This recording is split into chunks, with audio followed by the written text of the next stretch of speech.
Hello everyone, ব্যবস্থাপনা দ্বিতীয় পত্রের লেকচার 10-এ তোমাদেরকে স্বাগত জানাচ্ছি। আমি মুফরাদ হাসান মুগ্ধ। বর্তমানে অধ্যয়নরত আছি ঢাকা বিশ্ববিদ্যালয়ের ম্যানেজমেন্ট অ্যান্ড ইনফরমেশন সিস্টেম ডিপার্টমেন্টে। তো আজকে আমরা শেষ চ্যাপ্টারটি পড়ব এবং আমাদের যে কোর্সটি রয়েছিল ম্যানেজমেন্ট কোর্স, এটার শেষ চ্যাপ্টার পড়ব, সেটা হচ্ছে নিয়ন্ত্রণ। তো চলো দেরি না করে শুরু করে দিই। তো প্রথমে আমরা দেখে নিই যে নিয়ন্ত্রণের কোন কোন টপিকটা আমরা পড়ব।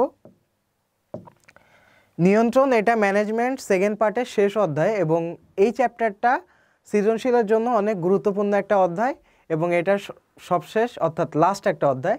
কথা আছে যে শেষ ভালো যায় সব ভালো তার। তো এই চ্যাপ্টারটা দিয়ে আমরা শেষ করব। তো চলো দেখি কোন কোন টপিকগুলো আমরা নিয়ন্ত্রণের পড়ব। প্রথমে আমরা দেখব যে নিয়ন্ত্রণের ধারণা, অর্থাৎ নিয়ন্ত্রণ বলতে আমরা মূলত কি বুঝি, নিয়ন্ত্রণের বৈশিষ্ট্য এবং গুরুত্ব। এটা সব জায়গায় একটা জেনারেল একটা টপিক, অর্থাৎ এই তিনটাই শুরুতে থাকে: ধারণা, বৈশিষ্ট্য ও গুরুত্ব। এই নিয়ন্ত্রণের ধারণাটা ক নাম্বারের জন্য আসতে পারে সিকিউর, বৈশিষ্ট্য খ নাম্বারে আসতে পারে, নাও আসতে পারে, গুরুত্বটা মোটামুটি আসে না, বাট জেনে রাখা ভালো। তারপরে নিয়ন্ত্রণের নীতিমালা শিখব, অর্থাৎ নিয়ন্ত্রণের জন্য কোন কোন নীতিমালা অনুসরণ করা হয় বা নিয়ন্ত্রণের ক্ষেত্রে কোন কোন নীতি অনুসরণ করা হয় সেটা দেখব। এটা গ নাম্বারের জন্য ইম্পর্টেন্ট সৃজনশীলের। তারপরে দেখব নিয়ন্ত্রণের পদক্ষেপ। নিয়ন্ত্রণের পদক্ষেপ অর্থাৎ তুমি নিয়ন্ত্রণ করার জন্য তুমি কি কি স্টেপ গ্রহণ করবা বা কি কি পদক্ষেপ তুমি গ্রহণ করতে পারো সেটা আমরা আলোচনা করব। এটা গ নাম্বারে আসতে পারে। তারপরে দেখব নিয়ন্ত্রণের কৌশল, এটা খুবই ইম্পর্টেন্ট, লাস্টের দুইটা পয়েন্ট, নিয়ন্ত্রণের কৌশল আর নিয়ন্ত্রণের প্রকারভেদ। এটাও এই দুইটা টপিকও গ ও ঘ এই দুইটার জন্যই আসে এবং অ্যাট লাস্ট আমরা একটা সৃজনশীলের মাধ্যমে বরাবরের মতোই প্র্যাকটিস করব। তো চলো দেরি না করে আমরা শুরু করে দিই। প্রথমে আমরা দেখব নিয়ন্ত্রণ বলতে আমরা মূলত কি বুঝি, নিয়ন্ত্রণের ধারণা, বৈশিষ্ট্য, গুরুত্বটা দেখব। আচ্ছা, তো কনসেপ্টটা যাওয়ার পূর্বে নিয়ন্ত্রণ বলতে আমরা কি বুঝি সেটা জেনে নিই। তো ব্যবস্থাপনার যে কাজগুলো রয়েছে বা ব্যবস্থাপনার যে চক্র রয়েছে সেই চক্রতে কিন্তু নিয়ন্ত্রণ হচ্ছে শেষ ধাপ। ওকে, তো নিয়ন্ত্রণের কাজটা কি? নিয়ন্ত্রণের কাজ হচ্ছে পরিকল্পনা অনুযায়ী এই পর্যন্ত, পরিকল্পনার পরে কি আছে? সংগঠিতকরণ, তারপরে কি তোমার কর্মী সংস্থার নেতৃত্বদান, এই যে স্টেপগুলো আছে এগুলো প্রপারলি ফলো হওয়ার পর এই প্রত্যেকটা স্টেপ ঠিকমতো হয়েছে কিনা সেটা চেক করা এবং সেই অনুযায়ী ব্যবস্থা গ্রহণ করা, এটাই কিন্তু মূলত নিয়ন্ত্রণ। ওকে, তাহলে চলো দেখে আসি নিয়ন্ত্রণ বলতে আমরা মূলত কি বুঝি। আর যে যে বই ফলো করো না কেন, তোমাদের বই যে সংজ্ঞা আছে সেটাই তোমরা লিখো, কেমন? তাহলে দেখো, ব্যবস্থাপনার সবশেষ গুরুত্বপূর্ণ কাজ কোনটা? নিয়ন্ত্রণ। আর এখানে আরেকটা ইম্পর্টেন্ট লাইন তোমাদেরকে বলি, সেটা হচ্ছে নিয়ন্ত্রণ কিন্তু পরিকল্পনার ভিত্তি। পরিকল্পনার ভিত্তি কি? নিয়ন্ত্রণ। এটা প্রায়ই আসে, এই তথ্যটা প্রায়ই আসে। পরিকল্পনার ভিত্তি কি? পরিকল্পনার ভিত্তি। পরিকল্পনার ভিত্তি বলা হয় কাকে? নিয়ন্ত্রণকে। নিয়ন্ত্রণকে পরিকল্পনার ভিত্তি বলা হয়। অর্থাৎ নিয়ন্ত্রণ যেহেতু লাস্ট স্টেপ, তাই কি নিয়ন্ত্রণের পরে আমার কি আবার পরিকল্পনা করতে হয়। কিসের বেসিসে?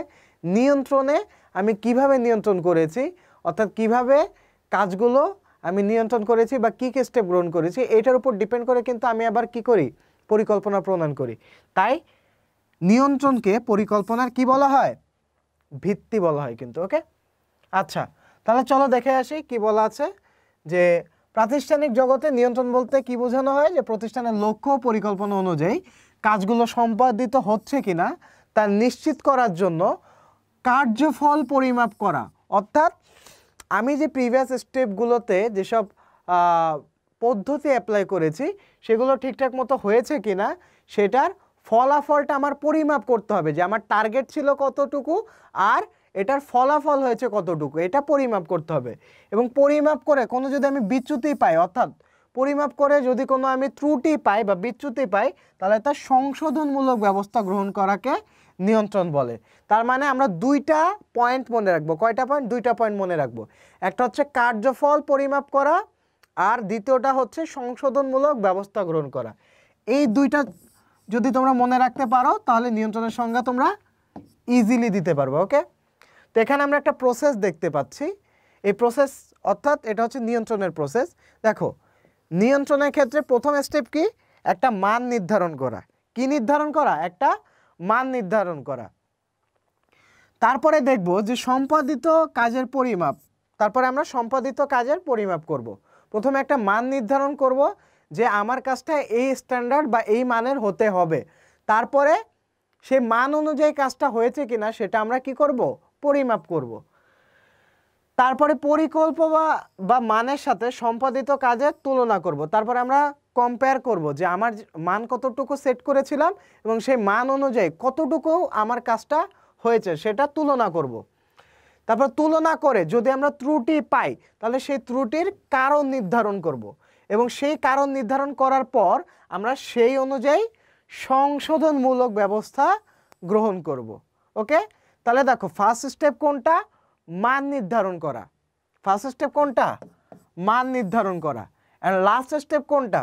সংশোধনমূলক ব্যবস্থা গ্রহণ করা।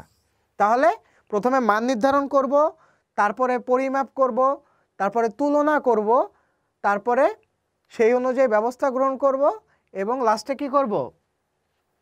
সংশোধনমূলক ব্যবস্থা গ্রহণ করব। ওকে, তাহলে এই 5টা স্টেপ মূলত নিয়ন্ত্রণের ক্ষেত্রে ফ্রিকুয়েন্টলি ফলো করা হবে। আশা করি তোমরা বুঝতে পেরেছো স্লাইডটি। চলো পরবর্তী স্লাইডে মুভ অন করি। আচ্ছা, তারপর আমরা দেখব যে নিয়ন্ত্রণের প্রকৃতি ও বৈশিষ্ট্য কি কি। দেখো, আমি ফার্স্ট স্লাইডে আমি বলেছি যে নিয়ন্ত্রণকে মূলত পরিকল্পনার ভিত্তি বলা হয়। কেন ভিত্তি বলা হয়?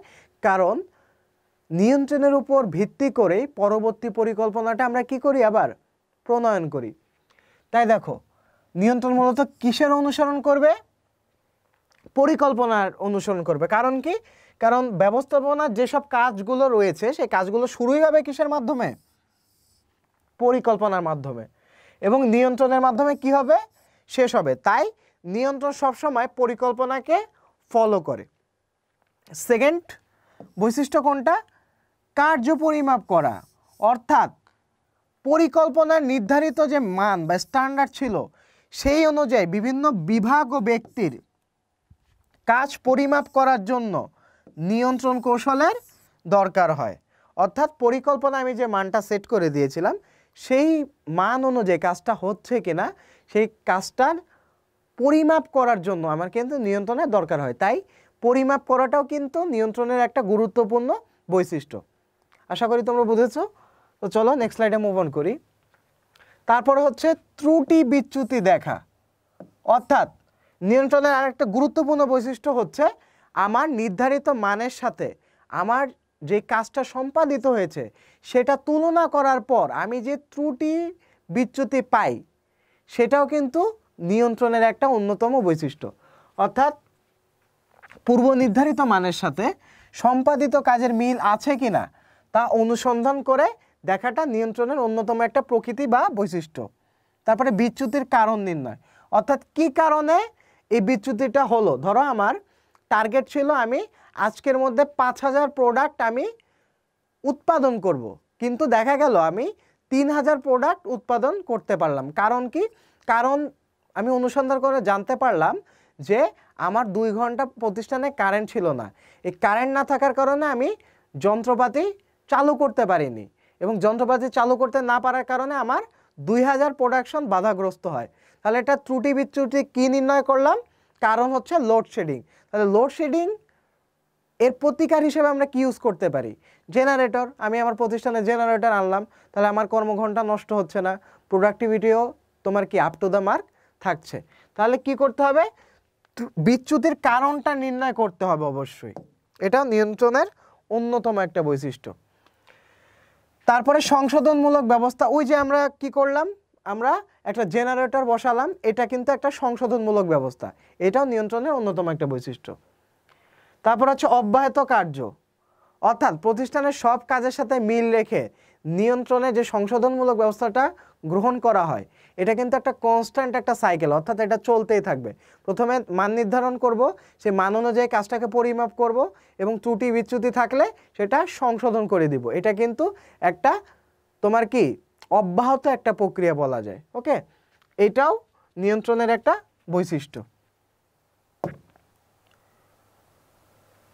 তারপরে আমরা দেখব ব্যবস্থাপনায় নিয়ন্ত্রণের গুরুত্ব কতটুকু, অর্থাৎ নিয়ন্ত্রণ কেন দরকার ব্যবস্থাপনায়, নিয়ন্ত্রণ ছাড়া কি ব্যবস্থাপনার কাজগুলো ঠিকঠাক মতো সম্পূর্ণ হতো না, এটা এখন আমরা দেখব। প্রথম পয়েন্টটা হচ্ছে পরিকল্পনা বাস্তবায়নের সহায়তা, অর্থাৎ নিয়ন্ত্রণ যদি না থাকতো তাহলে কিন্তু পরিকল্পনার যে ত্রুটি বা বিচ্যুতিগুলো ছিল সেগুলো কিন্তু আমরা ঠিকঠাক মতো নির্ণয় করতে পারতাম না, তাহলে দিন শেষে আমি আমার যে লক্ষ্য সেই লক্ষ্যে পৌঁছাতে পারতাম না। তাই নিয়ন্ত্রণ কিসের জন্য দরকার, পরিকল্পনা বাস্তবায়নে দরকার বা সহায়তার জন্য অবশ্যই নিয়ন্ত্রণটা কি প্রয়োজন। তারপর হচ্ছে কর্তৃত্ব অর্পণ। দেখো, নিয়ন্ত্রণ ব্যবস্থা যখন প্রতিষ্ঠিত হয় তখন কিন্তু একটা কর্তৃত্ব প্রতিষ্ঠিত হয়। আমি আগেও বলেছি কর্তৃত্ব বলতে কি বোঝায়, কর্তৃত্ব বলতে আদেশ দানের ক্ষমতাকে বোঝায়। কর্তৃত্ব বলতে কি বোঝায়, আদেশ দানের ক্ষমতা, আদেশ দানের ক্ষমতা, এটাকে আমরা কর্তৃত্ব বলি। আদেশ দানের ক্ষমতাকে আমরা কি বলি, কর্তৃত্ব বলি। তাহলে সকল বিভাগে যদি আমরা নিয়ন্ত্রণ ব্যবস্থাটা চালু করি তাহলে কি একটা জবাবদিহিতা, একটা প্রবণতা গড়ে উঠবে এবং কর্মীরা ওই অনুযায়ী কিন্তু সতর্কভাবে কাজ করবে। এবং নিয়ন্ত্রণ মানেই কিন্তু তদারকি করা। তাহলে এই তদারকি কারা করবে, ঊর্ধ্বতন কর্তৃপক্ষ বা ঊর্ধ্বতন কর্মকর্তা, এবং তারা কি করবে, তারা নিয়ন্ত্রণের মাধ্যমে তদারকি করবে। আশা করি বিষয়টা ক্লিয়ার হয়েছে। তারপরে লোকসানেরও ঝুঁকি হ্রাস হয়, অর্থাৎ নিয়ন্ত্রণ ব্যবস্থার কারণে আমি যে সংশোধনমূলক ব্যবস্থাটা কনস্ট্যান্টলি নিচ্ছি এর মাধ্যমে কি আমার প্রতিষ্ঠানের ত্রুটি বিচ্যুতিগুলো কমতেছে, এবং কমার কারণে কি হচ্ছে, আমি লোকসানের যে ঝুঁকিটা ছিল ঝুঁকিটা আমার কমে গেল। আশা করি ক্লিয়ার তোমাদের ব্যাপারটা।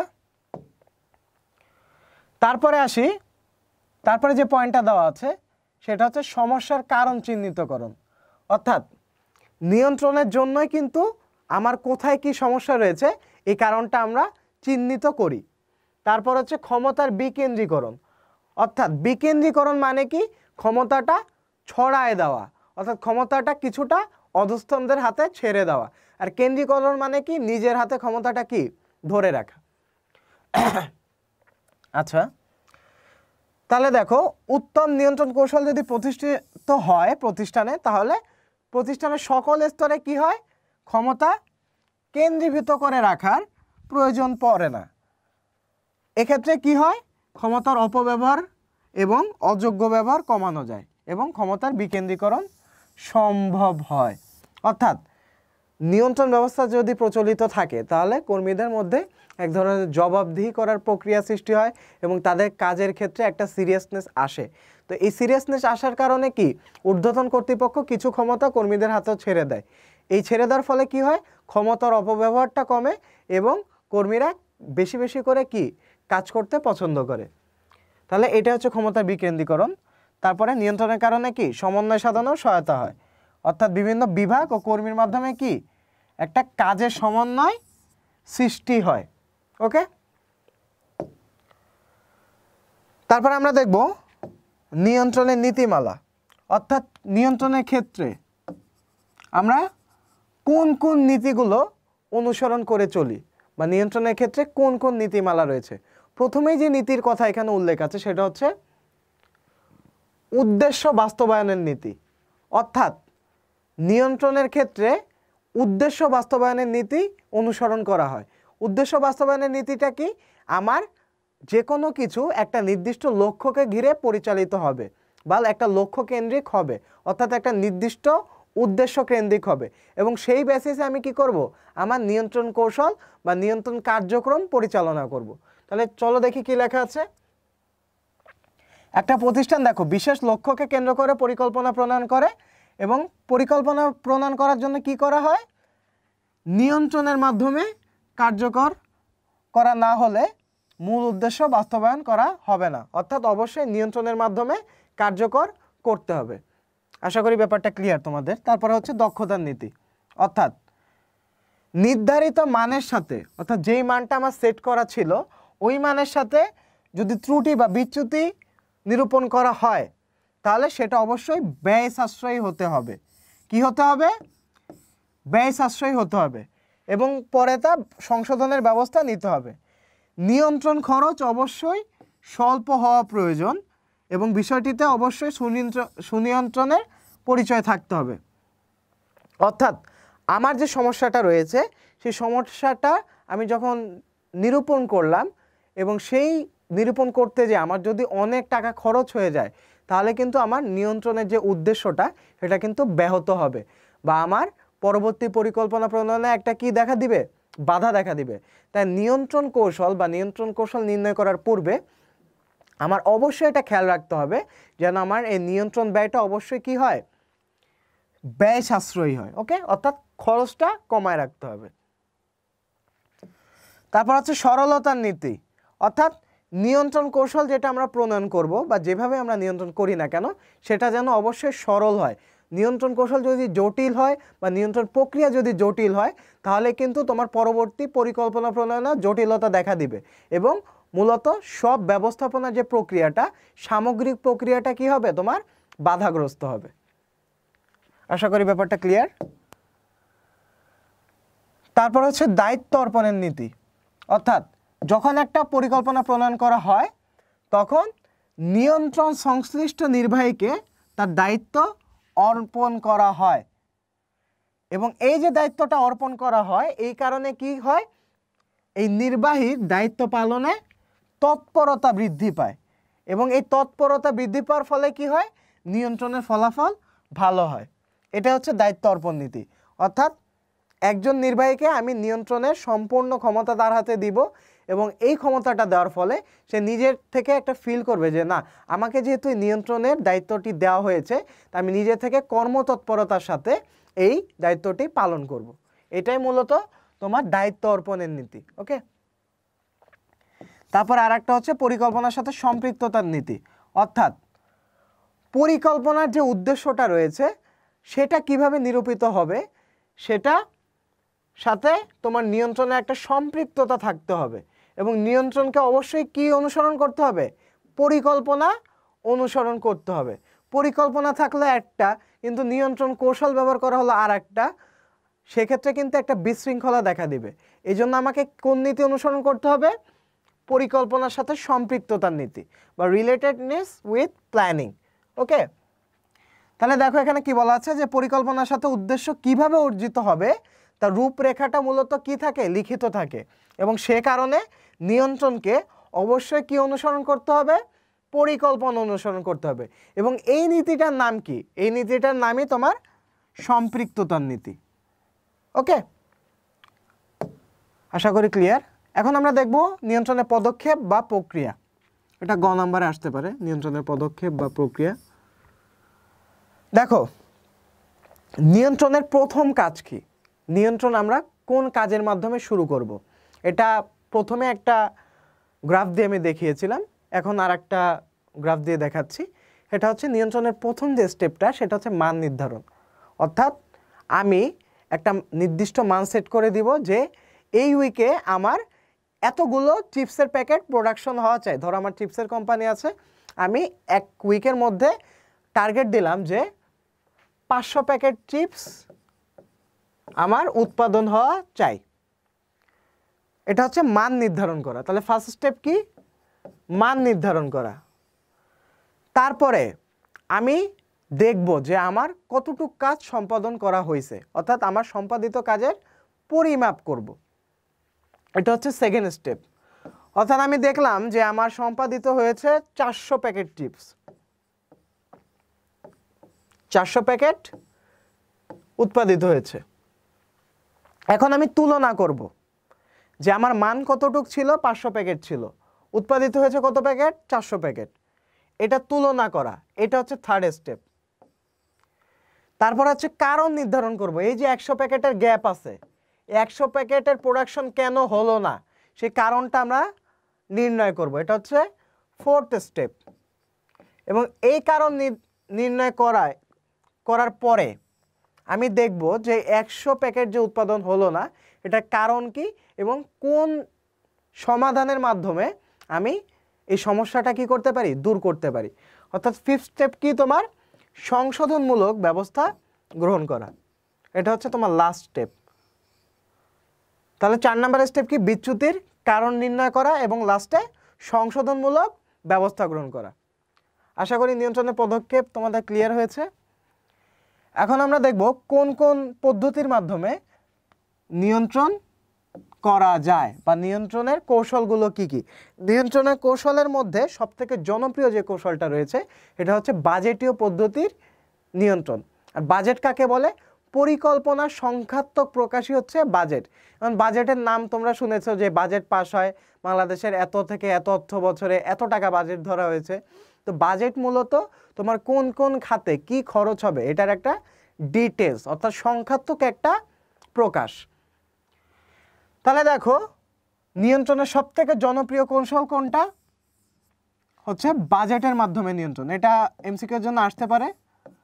নিয়ন্ত্রণের সবথেকে জনপ্রিয় কৌশল কোনটা, বাজেটীয় নিয়ন্ত্রণ। আর বাজেট কাকে বলে, পরিকল্পনার সংখ্যাত্মক প্রকাশকে বাজেট বলে। এই যে সংখ্যা কথাটা মনে রাখবা, পরিকল্পনার সংখ্যাত্মক প্রকাশকে কি বলে, বাজেট বলে। এই বাজেটের মাধ্যমে প্রথমে মান নির্ধারণ করা হয় এবং পরে তার সাথে অর্জিত ফলাফল তুলনা করা হয় এবং পার্থক্য যদি থাকে তাহলে সংশোধনমূলক ব্যবস্থা গ্রহণ করা হয়। এটাই হচ্ছে বাজেট। তারপর হচ্ছে পরিসংখ্যানিক উপাত্ত, অর্থাৎ পরিসংখ্যানিক উপাত্ত, যারা পরিসংখ্যান যাদের 4th সাবজেক্টে আছে তারা হয়তো বা জানো যে দুইটা সোর্স থাকে, একটা হচ্ছে প্রাথমিক উপাত্ত আর একটা হচ্ছে সেকেন্ডারি উপাত্ত অর্থাৎ সেকেন্ডারি ডাটা যেটাকে আমরা বলি মাধ্যমিক উপাত্ত। তাহলে সেকেন্ডারি ডাটাটা কিন্তু অলরেডি একটা প্রতিষ্ঠান সার্ভে করে তারা বের করে রেখেছে। এটা হচ্ছে তোমার কি পরিসংখ্যানিক উপাত্ত বা স্ট্যাটিস্টিক্যাল ডাটা, অর্থাৎ সংখ্যাভিত্তিক তথ্য পরিসংখ্যান পদ্ধতির সাহায্যে বিচার বিশ্লেষণ করে, অর্থাৎ যেই তথ্যটা অলরেডি পরিসংখ্যান করা আছে সেটা বিচার বিশ্লেষণ করে নিয়ন্ত্রণ করা যায়। যেমন দেখো এখানে একটা উদাহরণ আছে যে বিক্রয় ব্যয় শতকরা কত ভাগ বৃদ্ধি পেল বা হ্রাস পেল তা পরিসংখ্যান পদ্ধতিতে বের করা যায়। যেমন কালীন সারি, তোমাদের একটা চ্যাপ্টার আছে chapter 7 most probably, statistics chapter 7 most probably, সঠিক মনে নাই, তবে ফার্স্ট চ্যাপ্টারে আছে কালীন সারি। এই কালীন সারি বিশ্লেষণের মাধ্যমে প্রকৃত তথ্যের সাথে তুলনা করে নিয়ন্ত্রণ করা যায়। অর্থাৎ আমার পরিসংখ্যানিক যে ডেটাগুলো আছে বা পরিসংখ্যানিক যে উপাত্তগুলো আছে সেগুলোর মাধ্যমে আমরা কিন্তু কি করতে পারি, নিয়ন্ত্রণ করতে পারি। আশা করি তোমরা বুঝেছো। এরপর হচ্ছে প্রতিবেদন বিশ্লেষণ। প্রথমে আসি প্রতিবেদনটা কি। প্রতিবেদন হচ্ছে ধরো আমার প্রতিষ্ঠানে বিগত 1 মাসে যেই সেল হয়েছে বা যেই প্রোডাক্টের সেল হয়েছে এটার একটা সামারিটাকে বলা হয় প্রতিবেদন। অর্থাৎ আমার প্রতিষ্ঠানে বিগত 1 মাসে যে অ্যাক্টিভিটিসগুলো রয়েছে সেগুলোকে যদি আমরা বুলেট পয়েন্টে নিয়ে আসি তখন এটাকে বলা হয় প্রতিবেদন। অর্থাৎ একটা প্রতিষ্ঠানের যে কার্যক্রম সেটা ইন ডিটেলস যে বিষয়গুলো থাকে সেটা হচ্ছে প্রতিবেদন আকারে প্রকাশিত হয়। এখন প্রতিবেদন বিশ্লেষণের মাধ্যমেও কিন্তু আমরা কি করতে পারি, নিয়ন্ত্রণ করতে পারি। অর্থাৎ কোনো নির্দিষ্ট সমস্যা সমাধানের ক্ষেত্রে বিশেষ প্রতিবেদন বা রিপোর্ট যেটাকে আমরা বলি সহায়তা করে থাকে এবং কোনো কাজের উপর নির্দিষ্ট সময় অন্তর পরিস্থিতি বিশ্লেষণ করে প্রতিবেদন প্রণয়নের ব্যবস্থা থাকলে তার ফলাফলের ভিত্তিতে নির্বাহী যারা আছে তারা সঠিক ও সুষ্ঠুভাবে প্রতিষ্ঠানিক কার্য নিয়ন্ত্রণ করতে পারেন। অর্থাৎ আমি ধরো একটা প্রতিষ্ঠানের নির্বাহী, আমি বললাম যে এই 1 মাসে কি হবে সেটার একটা সামারি আমাকে দিবা। তো এই কাজটা যখন আমি বলবো বা এই কথাটা যখন বলবো তখন কিন্তু কর্মীদের মধ্যে কি একটা কর্মতৎপরতা দেখা দেবে যে না আমার 1 মাস পরে আমাকে জবাবদিহি করতে হবে যে কোন জায়গায় আমি কোন টাকা ব্যয় করছি বা কত ঘন্টা সময় আমি কি স্পেন্ড করছি, এই সবই কিন্তু আমাকে প্রতিবেদন আকারে দিতে হবে। তা এর মাধ্যমেও কিন্তু আমি নিয়ন্ত্রণ করা সম্ভব। তারপর হচ্ছে কার্যনিরীক্ষা। এটা হচ্ছে আরেকটা নিয়ন্ত্রণ কৌশল যেখানে প্রতিষ্ঠানের অভ্যন্তরে স্বাধীনভাবে ও নিয়মিতভাবে কাজের মূল্যায়ন করে থাকে। অর্থাৎ এই কাজটা যদি কোনো কর্মচারী বা অভ্যন্তরীণ নিরীক্ষক সম্পাদন করে থাকে, ব্যবসায়ের হিসাব, অর্থসংস্থান এই ক্ষেত্রগুলোতে এই নিরীক্ষাটা অনুসরণ করা হয়। অর্থাৎ কর্মী যে কাজটা করতেছে সেই কাজটার হিসাব নেওয়ার মাধ্যমে কি করতে পারি, আমরা নিয়ন্ত্রণ করতে পারি। এটাই মূলত কার্যনিরীক্ষা। অর্থাৎ সে যে কাজটা করতেছে এই কাজটা আমি কি করব, তদারকি করব। এই তদারকি করার নামটাই কি, কার্যনিরীক্ষা। তারপর হচ্ছে ব্যক্তিগত পর্যবেক্ষণ। এটা হচ্ছে অধস্তন যারা আছে, অধস্তনদের কাজের যে ভুল ত্রুটি, বা তারা ধরো কাজ করতে যে ঘুমায় পড়ে, 5 মিনিট বা 10 মিনিট ঘুমায় বা গেমস খেলে, এই যে কাজগুলো, এই কাজগুলো কোনো নির্বাহী যদি ব্যক্তিগত পর্যবেক্ষণের মাধ্যমে নির্ণয় করে সেই অনুযায়ী ব্যবস্থা গ্রহণ করে, তখন সেটাকে আমরা বলবো ব্যক্তিগত পর্যবেক্ষণ। অর্থাৎ প্রতিষ্ঠানের নির্বাহীরা ব্যক্তিগত পর্যবেক্ষণের মাধ্যমে অধস্তনদের কাজের ভুল ত্রুটি নির্ণয় করেন এবং সেই অনুযায়ী কি করেন, সংশোধনমূলক কার্য সম্পাদন করেন। অ্যাট লাস্ট হচ্ছে তথ্য প্রযুক্তি। এখন হচ্ছে নিয়ন্ত্রণের সবথেকে জনপ্রিয় একটা পদ্ধতি হয়ে গেছে যে তথ্য প্রযুক্তির ব্যবহার। অর্থাৎ এখন কিন্তু আগের মতো সার্ভে করে করে দেখে না যে কর্মীরা কি করতেছে, সুন্দর মতো একটা সিসি ক্যামেরা লাগায় দেয় এবং সেই সিসি ক্যামেরার মাধ্যমেই কিন্তু প্রকাশিত হয় যে কর্মীরা কি করতেছে না করতেছে, সম্পূর্ণ আপডেট ওই সিসি ক্যামেরায় চলে আসে। তাই কাজে ফাঁকি দেওয়ার প্রবণতাও কি আস্তে আস্তে হ্রাস পাচ্ছে। তো ব্যবসা ক্ষেত্রে তথ্য প্রযুক্তির ব্যবহার এটা একটা অন্যতম নিয়ন্ত্রণ কৌশল। তারপর হচ্ছে গান্ট চার্ট। এই গান্ট চার্টটাও একটা জনপ্রিয় নিয়ন্ত্রণ কৌশল, যেই চার্টটা হেনরি এল গান্ট নামের একজন ব্যবস্থাপনা বিশারদ সময় ও ঘটনা নেটওয়ার্ক এর মাধ্যমে একটা চার্ট তৈরি করেন। এই চার্টটা হচ্ছে গান্ট চার্ট নামে পরিচিত। অর্থাৎ এই চার্টটা তোমরা যদি একটু গুগলে সার্চ দাও, এই চার্টটা হচ্ছে তোমার একটা ক্যালেন্ডারের মতো, এবং এই ক্যালেন্ডারে কোন কোন তারিখে কোন কোন কাজ হবে এই কাজটা সুন্দরভাবে একটা চার্টের মাধ্যমে প্রকাশ করা থাকে এবং দেখতেও কিন্তু এটা অনেক অ্যাট্রাকটিভ। ওকে, এই চার্টটার নাম হচ্ছে গান্ট চার্ট এবং হেনরি এল গান্ট তার নাম অনুসারে এই চার্টটার নামকরণ করা হয়। এবং এই চার্টটার মাধ্যমে আমরা কিভাবে নিয়ন্ত্রণ করি, এই চার্টটা পরিকল্পনা অনুযায়ী সঠিক সময়ে সঠিক কাজ যেন সম্পাদিত হয় সেটার একটা নির্দেশিকা হিসেবে কাজ করে এবং এটাও একটা নিয়ন্ত্রণ পদ্ধতির একটা কৌশল। তারপর আর একটা আছে পার্ট। অর্থাৎ পার্টের পূর্ণরূপ কি, এটা আবার ওই পার্ট না যে অনেক ভাব নেওয়া, এটা হচ্ছে PERT পার্ট। পার্টের পূর্ণরূপ কি, programme evaluation and review technique. এই পূর্ণরূপটা তোমরা দেখতে পারো, এটা আসতে পারে পরীক্ষায় ক নাম্বারে বা যে কোনো MCQতে আসতে পারে। পার্টের পূর্ণরূপ কি, programme evaluation and review technique, এটা হচ্ছে পার্টের পূর্ণরূপ। এই পার্ট দ্বারা কিভাবে তোমার নিয়ন্ত্রণ করা হয়, এটা একটা মূল্যায়ন কৌশল। এই কৌশলের দ্বারা কি করা হয়, কাজের বিভিন্ন অংশের সময় ও ব্যয়ের শনাক্তকরণ এবং মূল্যায়ন করা হয়, ফলে প্রতিষ্ঠানের কার্য সুষ্ঠুভাবে নিয়ন্ত্রণ করা সম্ভব হয়। এখানে দেখো মূলত একটা প্রোগ্রাম যে করা হয়েছে সেটা এভালুয়েট করা হয়, এভালুয়েট করে সেটা রিভিউ করা হয়, এটাই মূলত পার্টের কাজ। অর্থাৎ কার্যপ্রণালী মূল্যায়ন কৌশল, এবং এই কাজের দ্বারা কি করা হয়, বিভিন্ন অংশের সময় ব্যয়ের শনাক্তকরণ। অর্থাৎ একটা কাজের মাধ্যমে আমি কত সময় ব্যয় করছি এটা একটা আধুনিক পদ্ধতির মাধ্যমে আমরা ট্র্যাক করে থাকি এবং সেই ট্র্যাক করার মাধ্যমে কি করি, রিভিউ করি যে কর্মীটা আমার কতটুক সময়ের মধ্যে কতটুক কাজ সম্পাদন করতে পারছে, এটাই মূলত পার্ট। তারপরে আর একটা নিয়ন্ত্রণ কৌশল হচ্ছে সমচ্ছেদ বিন্দু বা ব্রেক ইভেন পয়েন্ট। সমচ্ছেদ বিন্দুটা কি, সমচ্ছেদ বিন্দু হচ্ছে এমন একটা বিন্দু যেখানে হচ্ছে আয় আর ব্যয় সমান হয়, অর্থাৎ প্রতিষ্ঠানের লাভও হয় না ক্ষতিও হয় না। তো সমচ্ছেদ বিন্দু নির্ণয়ের মাধ্যমে আমরা কিন্তু নিয়ন্ত্রণ করতে পারি। কীভাবে নিয়ন্ত্রণ করতে পারি, কর্মীদের একটা টার্গেট সেট করে দেওয়া হয় যে এটা হচ্ছে আমার ব্রেক ইভেন পয়েন্ট, এই পয়েন্টের নিচে নামলে আমার লস হবে, এই পয়েন্টের উপরে থাকলে আমার লাভ হবে। তো ওই অনুযায়ী আমি কিন্তু একটা টার্গেট সেট করে দিই। তো এটা হচ্ছে সমচ্ছেদ বিন্দু এবং এটা নিয়ন্ত্রণ ব্যবস্থার একটা বহুল ব্যবহৃত পদ্ধতি। এখন আমরা দেখব নিয়ন্ত্রণের কি কি সীমাবদ্ধতা রয়েছে। নিয়ন্ত্রণের তো উপকারী দিকগুলো এতক্ষণ আলোচনা করলাম বা নিয়ন্ত্রণের কৌশলগুলো আলোচনা করলাম। এখন আমরা দেখব যে নিয়ন্ত্রণের ক্ষেত্রে কি কি সীমাবদ্ধতা রয়েছে। প্রথম যে সীমাবদ্ধতা রয়েছে সেটা হচ্ছে আদর্শমান প্রতিষ্ঠা। আদর্শমান প্রতিষ্ঠা করা কিন্তু নিয়ন্ত্রণের জন্য কঠিন হয়ে পড়ে। কেন কঠিন হয়ে পড়ে? কারণ কোনো কোনো গুণবাচক বিষয় সংখ্যায় প্রকাশ করা যায় না এবং কোনো কোনো গুণবাচক বিষয় আছে যেটার মান নির্ধারণ করা কঠিন। যেমন কর্মীদের মনোবল, এটা কি তোমরা বাজেটের মাধ্যমে প্রকাশ করতে পারবা যে আমার কর্মীর এত টাকার মনোবল রয়েছে? এটা কিন্তু প্রকাশ করতে পারবা না। তারপরে ভোক্তাদের রুচি, এটার উপর কিন্তু কোনো সংখ্যাত্মক প্রকাশ বা পরিসংখ্যানিক কোনো অ্যানালাইসিস তোমরা পাবা না।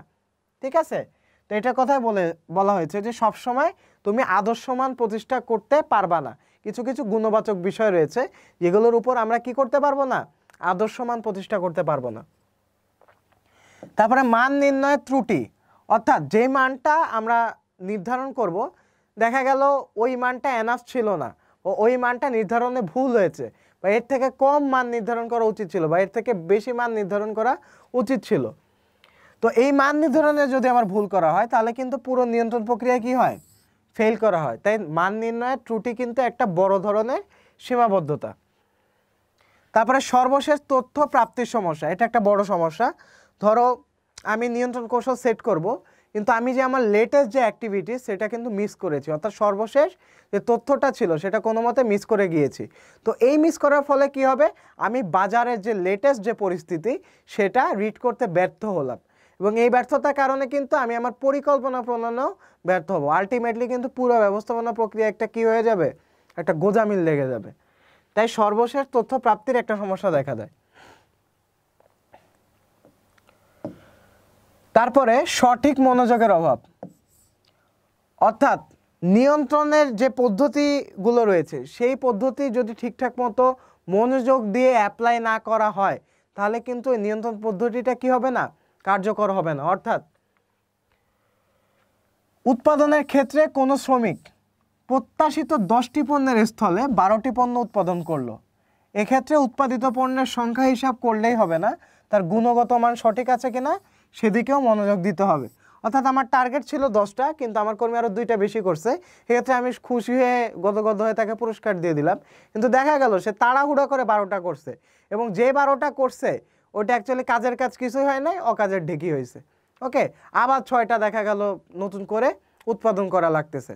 তাহলে কি সঠিক মনোযোগের অভাবও কি একটা নিয়ন্ত্রণের বড় অসুবিধা। তারপরে নিয়ন্ত্রণের আধিক্য, অর্থাৎ ওভার কন্ট্রোল যদি করা হয় কোনো কিছুই বেশি ভালো না। অর্থাৎ আমি যদি বারবার নিয়ন্ত্রণ জিনিসটা করতে থাকি তাহলে কিন্তু কর্মীরা মনোবল হারাই ফেলবে, এবং মনোবল হারানোর ফলে বা বিরক্ত হবে, এই বিরক্ত হওয়ার ফলে সে কিন্তু কাজ করতে আগ্রহ হারিয়ে ফেলবে। তাই নিয়ন্ত্রণের আধিক্য একটা বড় ধরনের সীমাবদ্ধতা। তারপরে আমরা দেখব বাজেটারি নিয়ন্ত্রণ। বাজেট কাকে বলে সেটা তো আমরা দেখেছি, এখন আমরা দেখব যে বাজেটারি নিয়ন্ত্রণ বলতে আমরা কি বুঝি। বাজেটের সোজা কথা, বাজেটের মাধ্যমে যে নিয়ন্ত্রণমূলক ব্যবস্থা গ্রহণ করা হয় সেটাই হচ্ছে তোমার কি বাজেটারি নিয়ন্ত্রণ। এবং বাজেট কি, বাজেট হচ্ছে পরিকল্পনা একটা সংখ্যাত্মক প্রকাশ, এবং বাজেটের ক্ষেত্রে কি করা হয়, ভবিষ্যতে কি করা হবে বা কি উদ্দেশ্য অর্জন করা হবে সেটাকে আমি সংখ্যায় প্রকাশ করব। অর্থাৎ আগামী 20 বছরে আমার প্রতিষ্ঠানের মুনাফা হবে এত, বা আগামী 20 বছরে আমার প্রতিষ্ঠান সবথেকে লাভজনক প্রতিষ্ঠানে রূপান্তরিত হবে, বা আগামী 20 বছরে আমার প্রতিষ্ঠান বড় জায়ান্ট কোম্পানিগুলোর একটা হবে। তো এইগুলোই হচ্ছে বাজেটারি নিয়ন্ত্রণ।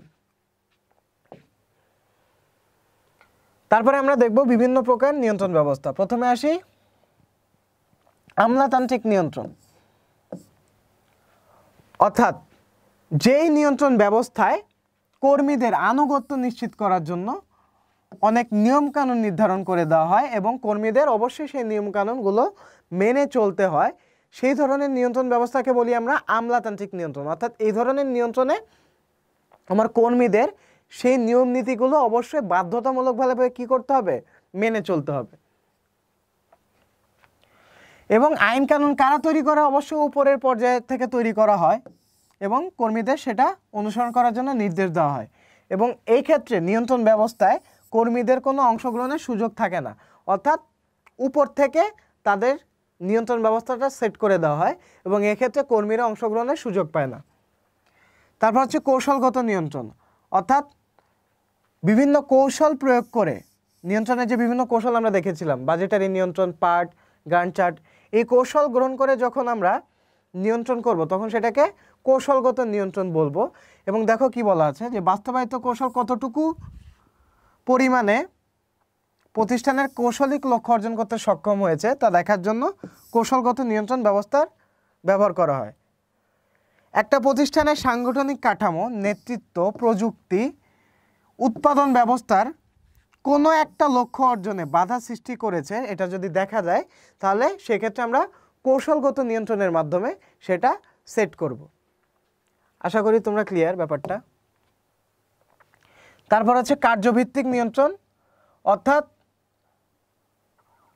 যে নিয়ন্ত্রণ ব্যবস্থায় কাজের উপর গুরুত্ব আরোপ করা হয়, অর্থাৎ কাজের মাধ্যমে তোমার নিয়ন্ত্রণটা প্রতিষ্ঠিত করা হয়, তখন তাকে আমরা বলবো কার্যভিত্তিক নিয়ন্ত্রণ।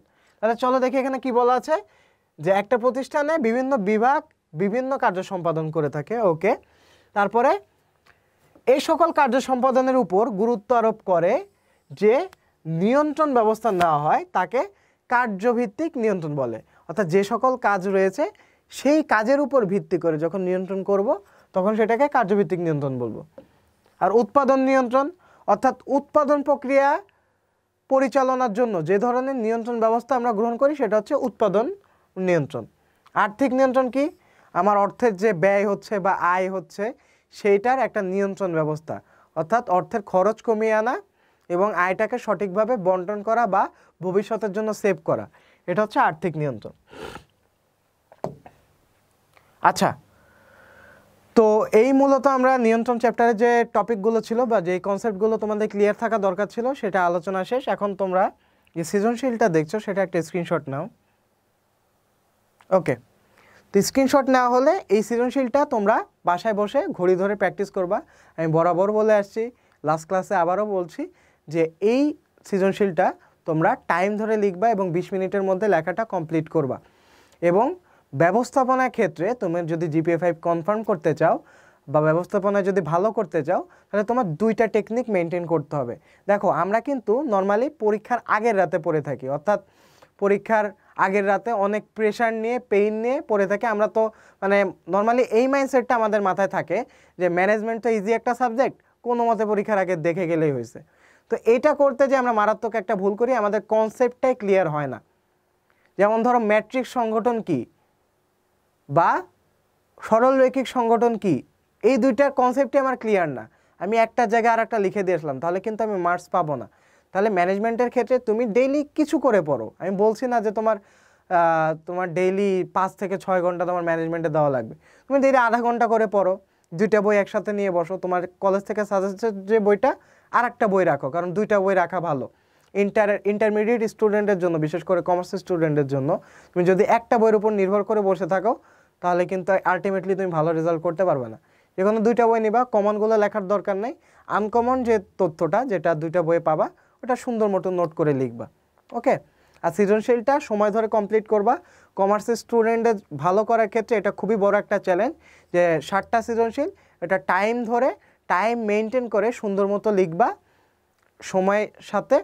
প্রত্যেকটা সৃজনশীল 20 মিনিটের বেশি নিবা না, তারপরে রিভাইজ দিবা এবং পৃষ্ঠা ভরে আসার প্রবণতা বাদ দাও। যতটুকু তোমার অ্যাপ্রোপ্রিয়েট মনে হয় ততটুকুই লেখো, কিন্তু কনসেপ্ট ক্লিয়ার করো।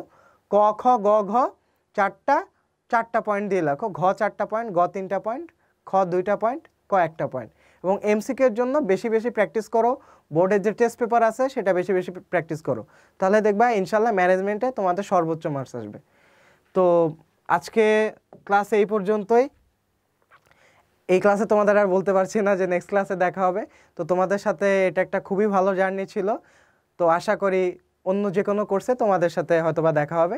তো ততদিন পর্যন্ত ভালো থাকো, সুস্থ থাকো। আর ব্যবস্থাপনা বিষয় আর কমার্সের যে কোনো বিষয়ে যদি কোনো প্রবলেম থাকে অবশ্যই জিজ্ঞেস করতে পারো। আর তোমাদের জন্য শুভকামনা রইল, সবাই যেন জিপিএ 5 পাও বা তোমাদের যে উদ্দেশ্য আছে সেটা যেন সফল হয়। আসসালামু আলাইকুম।